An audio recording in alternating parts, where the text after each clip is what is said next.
Ya, Assalamualaikum warahmatullahi wabarakatuh. Pada kesempatan ini, saya akan membahas mengenai uji homogenitas variansi dengan metode Bartlett dengan menggunakan apa, slide yang sudah diberikan oleh Bapak dosen. Nah, uji homogenitas variansi ini tujuannya adalah untuk memeriksa apakah variansi dari sampel-sampel yang kita gunakan itu sama, ya. Misalkan kita mempunyai K populasi ya. Nah, sebagai contoh misalkan kita ingin bandingkan dua kelas, berarti kita punya dua kelas ini berasal dari dua populasi yang berbeda, gitu ya. Kita akan tunjukkan apakah variansi pada kelas pertama, ya, populasi pertama yang diwakili oleh kelas pertama dan variansi populasi kedua yang diwakili kelas kedua itu punya variansi yang sama.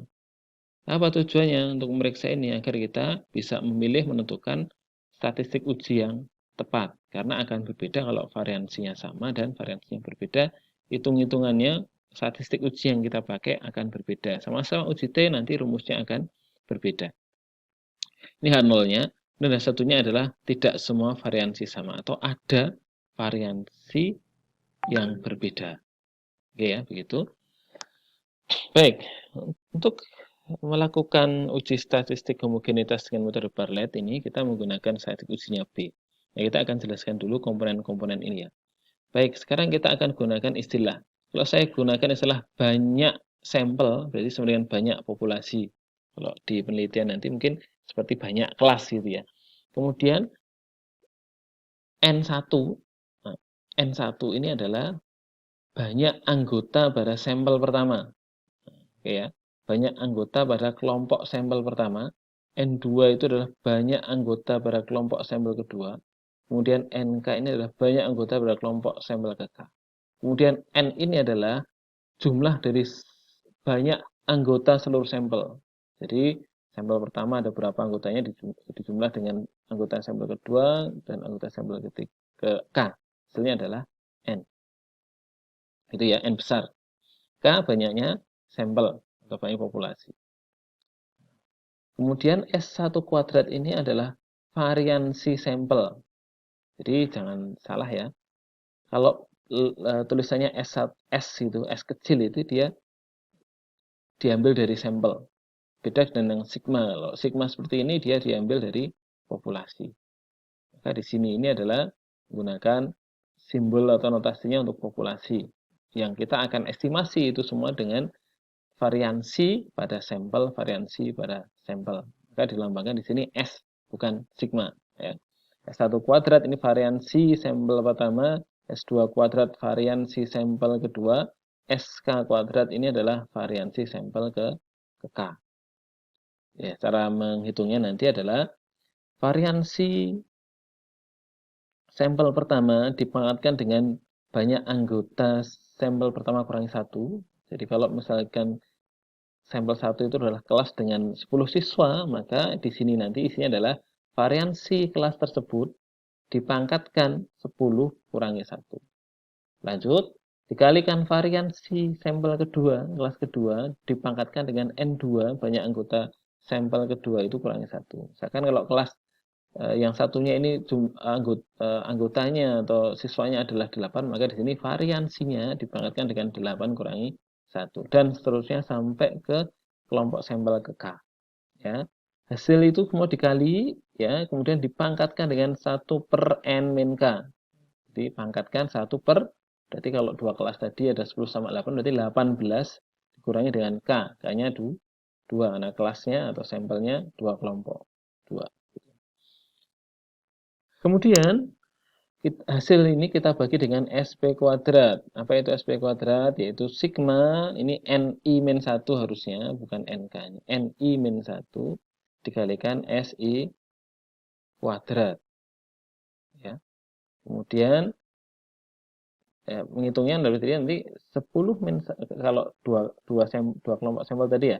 Yang satu 10 berarti 10 min 1 9 kali SI kuadrat. Ya kan? Variansinya.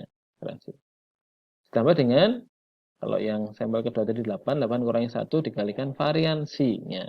Ya. Hasilnya dibagi dengan N besar, jumlah total seluruh anggota sampel dikurangi dengan banyak populasi atau banyak kelompok sampel tadi.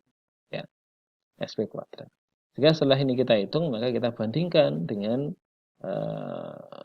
statistik dengan nilai B tabelnya. Daerah kritisnya adalah B, di mana B kurang dari BK, dari B tabel. Jadi kalau yang kemarin kan lebih besar ya, ini kurang. Kalau dia nilai B-nya kurang dari B tabel, maka masuk daerah kritis. Artinya apa? H0 ditolak.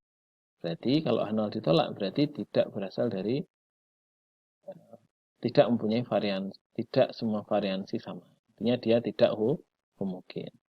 Nah, nanti kita lihat bagaimana menghitungnya.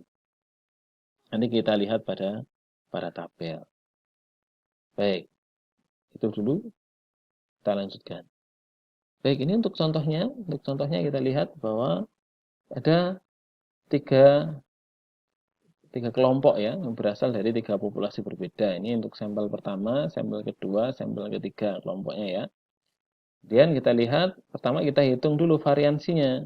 Nah, sampel pertama 4766 ini sampelnya segini, 1,58883. Ini variansi ya, variansi sampel. Untuk sampel kedua variansinya 2,300. Cara menghitungnya nanti kita hitung dengan Excel. Variansi ketiga adalah 2,700 dari yang C, metode C ini ya. Nah, kemudian kita hitung SP kuadrat. Sebelum hitung B, hitung SP kuadrat. Kita lihat rumusnya tadi. Sigma NK-1, NI nih, sorry, NI. Berarti N1. Banyak sampel pertama berapa? Itu 2, 3, 4. 4 kurangi 1 berarti 3 dikalikan variansinya. 3 dikalikan 1,583. Karena sigma berarti ditambah N2 ini 1, N2 min 1, 1, 2, 3, 4, 5, 6. 6 min 1, 5 dikalikan dengan variansinya 2,3. Ditambah N3 min 1 itu 2, 3, 4, 5. 5 min 1, 4 dikalikan variansinya 2,7. Dibagi dengan total semua anggota sampel 15 dikurangi dengan banyaknya sampel, kelompok sampel berarti 3. 15 kurangi 3. Sama dengan 27049 bagi 12 sama dengan ini. Berikutnya kita ngitung yang B. Yang B rumusnya ini tadi ya. Variansi kuadrat dari pangkat N1 min 1 dikali variansi sampel kedua ya. Pangkatkan N2 min 1 dikalikan variansi sampel ke K dipangkatkan NK min 1 dipangkatkan, hasilnya dikalikan dipangkatkan 1 per N min K. Jika nanti kita lihat variansi pertama dipangkatkan dengan N1 min 1, 3. Variansi kedua 2,3 dipangkatkan N2 min 1 yaitu 5, 6 min 1. Variansi ketiga yaitu 2,7 dipangkatkan dengan N3 min 1 yaitu 5 kurangi 1, 4. Dipangkatkan dengan 1 per N min K, 1 pangkat 1 per 12. Sama dengan ini, sama dengan ini. Kemudian kalau dilihat di statistik ujinya, ternyata B3 0,05 4,6,5 ini adalah dihitung dulu ini ternyata. Ada rumusnya, kita lihat di belakangnya. Rumusnya adalah N1 BK alfa N1 plus N2 BK alfa N2 dan seterusnya. Baik, kita lihat tabelnya dulu. Cara menghitungnya bagaimana? Jadi ternyata menghitungnya adalah BK itu untuk alfa N1, N2, N3, NK, N1, N2, N3, NK ini adalah banyak anggota pada tiap kelompok sampel. Dihitungnya adalah N1. Jadi N1 itu adalah banyak anggota kelompok sampel pertama dikalikan dengan BK alfa, N1. Ini kita lihat dari tabel Bartlett. Kita lihat cara menghitungnya berarti ini BK, K-nya itu banyak populasi atau banyak populasi ya, karena di sini di contoh ini ada tiga kelompok, berarti dari 3 berarti B3 alfa tidak signifikannya 0,05, N1 banyak kelasnya nanti tadi adalah ya, kelasnya adalah 4 itu 2, 3, 4. Berarti kita lihat di tabel Kita pilih dulu, banyak populasinya berapa tadi? 3. 3 kan? Kemudian tingkat signifikansi 0,05, kita ambil N-nya 4. Berarti 0,4699. Jadi di sini 4 N1 kali BK 0,5, 0,05,4. Temunya 0,4699. Ditambah dengan N2 6. Tuh 2, 3, 4, 5, 6. 6 dikalikan dengan nih, kelompok populasi 3 banyak anggota sampelnya 6, berarti 0,6483. 0,6483. Ditambah dengan terakhir banyak anggota sampelnya 5 dikalikan, lihat tabelnya lagi. Ini kelompok populasi banyak populasi 3, nanti 5 jatuhnya 0,5762. 0,5762. Sehingga ini kita kalikan dibagi dengan N besar. Total seluruh anggota sampel yaitu 15 sama dengan 0,5767. Kita bandingkan dengan nilai B karena statistik ujinya itu dia apa? Karena nilai B hitungnya itu kalau statistik daerah kritisnya kan dia B di mana B kurang dari B tabel 0,5767 ya kan? Karena B observasi atau B hitungnya itu 0,9805 tidak di daerah kritis, artinya tidak kurang dari 0,5767, maka karena di luar daerah kritis ya, maka H0 diterima. Ya, kalau di dalam anggota daerah kritis, maka H0 ditolak. Tapi karena ini tidak di dalam daerah kritis, karena dia tidak kurang dari 0,5767, maka H0 diterima. Itu penjelasannya. Sekarang kita praktekkan dengan Excel. Baik, selanjutnya kita akan terapkan ya apa yang sudah kita bahas tadi dalam bentuk soal. Jadi di sini kita punya dua kelompok ya, dua kelompok sampel dari dua populasi yang berbeda. Kita akan lihat dulu ini berapa banyak anggotanya. Sekarang kita butuh N1 dulu. N1 satunya adalah 1, 2, 3, 4, 5, 6, 7, 8, 9, 10, ada 10. Kemudian N2-nya berapa ini? 1, 2, 3, 4, 5, 6, 7, 8. Itu ada 8. Sekarang tugas kita adalah mencari variansi dari masing-masing sampel. Sekarang kita nyari rata-rata dulu. Rata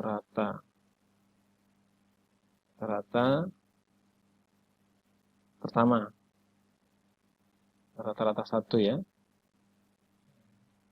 XR gitu ya. X rata-rata 1 sama dengan average kelompok pertama. Kemudian rata-rata 2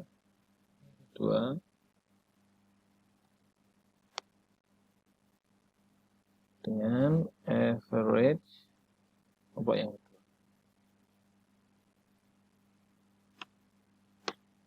Sekarang kita akan mencari variansi. Variansi kita pakai cara yang kemarin aja. Ini kita buat X1. Nah, ini X1 min rata-rata 1 ya. Rata pertama. Kuadrat. Dengan ini dikurangi rata-rata yang pertama ini. Oke. Kuadratkan. Terus karena ini kita biar tidak berubah, kita tambah dolar di sini. Ya. Biar tidak bergerak. Ya, seperti yang sudah kita terangkan kemarin. Sebelumnya. Ya. Sekarang kita tarik aja.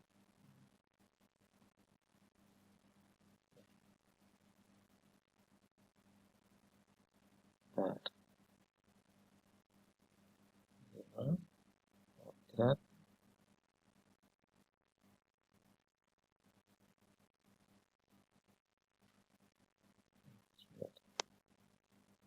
Dua, 3, 15 benar. Oke. Sekarang kita jumlahkan semuanya.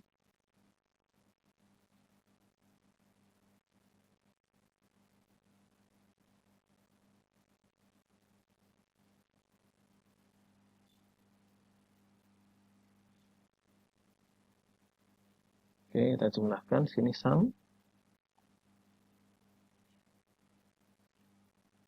Jadi untuk ini kita tidak perlu mengurutkan, tidak apa-apa, beda dengan yang uji normalitas kemarin.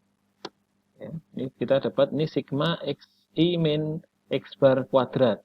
Jadi kemudian variansi 1 berarti kita tuliskan variansi 1 sama dengan sigma x min xi min x bar kuadrat bagi n min 1. Langsung bagi n min 1. N min 1-nya dia tadi ada 9 ya. Ini variansi pertama. Variansi kedua, sekarang kita hitung lagi dengan cara yang sama. Ini kita pakai dari variansi kedua.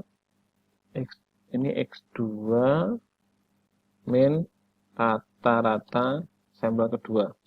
Ya, kita kuadratkan. Sama dengan ini ini dikurangi ini ya. Kemudian ini kita tambahkan dolar di antara B sama 16 biar tidak bergeser bergerak. Ya. Kemudian kita kuadratkan. Ini sampai ke sini aja. Kita jumlah sum.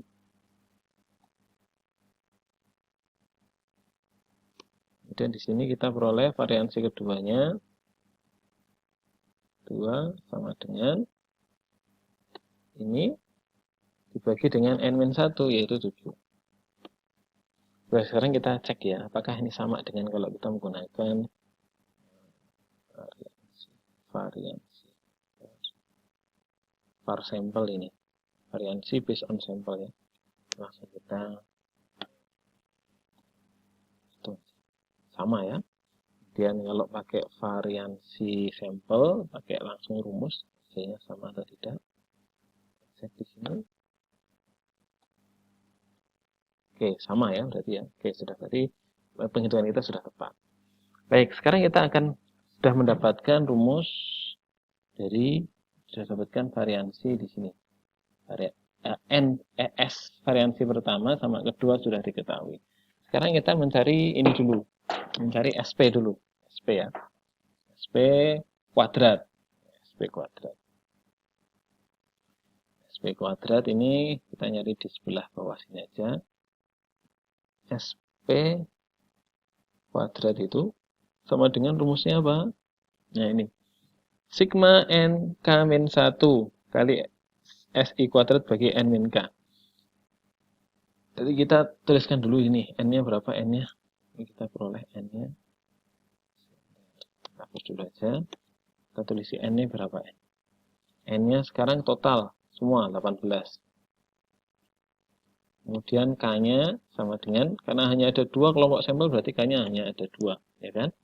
Sekarang SP-nya berarti nanti kita jumlahkan. Jumlahkan siapa? Ini NK-1 kali variansinya. NK, N1 berarti 10 min 1. Ini sama dengan 10 min 1. Berarti 9 ya. 9 dikalikan S1 kuadrat, variansi kuadrat. Nah, ditambah N2 min 1, ini 8 kurangi 1, 7, dikalikan variansi 2 kuadrat. Dan kita kurung dibagi dengan N min K. N min K itu 18 kurangi 2. Ini 52,24375. Ya. Oke, benar. Berikutnya kita nyari B. B itu rumusnya ini. Kali pangkat gitu kan. Nah, S variansi kuadrat pangkat N1 min 1. Ini kita tuliskan B. B sama dengan kurung variansi 1 ya kan. Pangkat siapa? Pangkat N1 min 1, pangkat 10 min 1 berarti pangkat 9. Terus dikali ini. Kurangnya kurang ini. Kurangnya tambah ya. Ini di sini dikali kurang lagi variansi 2 itu dipangkatkan N 2 min 1 berarti 7. Kurung tutup. Kemudian setelah itu kurung tutup maka dia dipangkatkan 1 per N min K. dipangkatkan, ini dipangkatkan, kurung 1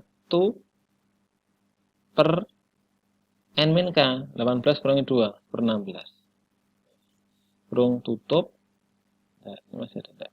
Nah, hasilnya nanti, ini semua kurungnya masih kurang 1 ya. Ini kurungnya ini kurang 1 semua.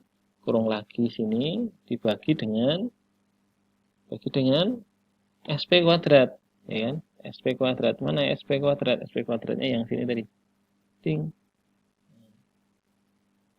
Sama dengan, oh maaf, belum nih, dibagi dengan SP kuadrat, SP kuadratnya ini selesai, 0,967768347. Kita cek lagi, sini B17 variansi pertama pangkat 9 dikalikan variansi kedua pangkat 7 dipangkatkan 1 per N min K 1 per 16, semua ini dibagi dengan SP kuadrat. Dibagi dengan SP kuadrat. Ini mendapatkan nilai B, ya, B. B hitung atau B observasi. Nah, sekarang kita akan nyari BK, ya. BK. BK-nya berapa? Rumusnya adalah N1 kali BK alfa min 1, berarti N1 tadi sama dengan, ini kita kurung dulu, 10 dikalikan BK alfa, 1, berarti kita mencari di tabel BK. BK itu K itu banyaknya populasi adalah 2 kan, nah, 2. Sekarang untuk yang pertama ini adalah N1-nya 10. Jadi ini 2, 10. Ya, ini untuk alfa 0,05. Berarti 0,7984. 0,7984. Terus ditambah, ya kan?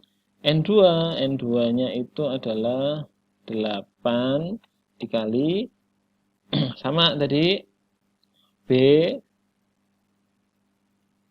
barlabnya untuk 2, sini 8, 0,7456. 0,7456. Terus hasilnya dibagi dengan N. N itu banyak, total semua anggota sampel. Jadi bagi 18. Selesai. Nah, dari sini kelihatan, kita lihat bahwa B-nya ini, BK-nya B-nya 0,967, BK-nya 0,7749. Berarti kalau kita lihat bahwa daerah kritiknya itu adalah B di mana BK B di mana B kurang dari BK. Jadi kalau B-nya kurang dari BK, maka dia masuk ke daerah kritik, H0 ditolak. Tapi karena B-nya lebih besar dari BK, maka dia di luar daerah kritik, ya. Karena B di luar, bukan anggota, di luar atau bukan anggota daerah kritik, maka H0 diterima. Kesimpulan, jadi variansi, jadi kedua populasi mempunyai variansi yang sama atau homogen. Itu untuk perhitungan contoh yang kita peroleh. Jadi mudah-mudahan bisa dipahami, dan kalau ada kesalahan hitung atau apa bisa diberikan, bisa dimasukkan di kritik, di komen, ya. Terima kasih perhatiannya, mudah-mudahan bermanfaat. Assalamualaikum warahmatullahi wabarakatuh.